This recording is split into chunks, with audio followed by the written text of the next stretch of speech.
Welcome to today's session. In this video, we'll learn how to select the right type of support or connection in RCC and steel structures, one of the most fundamental design decisions in structural engineering.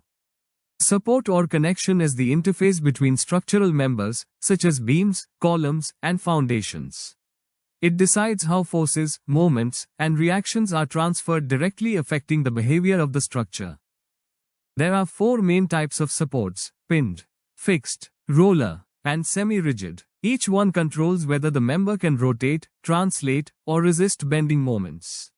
A pinned support allows rotation but no translation, a fixed support resists both rotation and translation, and a roller allows movement, often used for temperature expansion in bridges.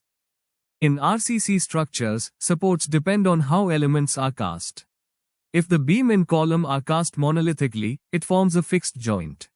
But if a beam simply rests on another member or is precast, it behaves like a pinned connection. In reinforced concrete, use fixed joints in moment-resisting frames or seismic zones, and pinned are simple supports for precast and non-seismic conditions. Use roller support, which allows movement, often used where temperature expansion is needed to avoid internal stresses, such as in bridges. At the foundation level, isolated footings usually act as pinned bases, while pile caps or combined footings behave more like fixed supports, it also depending on reinforcement anchorage. Steel structures offer more flexibility, because here, the type of connection is decided by how you detail it. In steel, simple bolted or angle connections act as pinned, welded or end plate connections are fixed, and partial end plates form semi-rigid joints. Use pinned connections for simple beams or trusses, fixed for moment-resisting or portal frames, and semi-rigid when you want ductility or cost efficiency.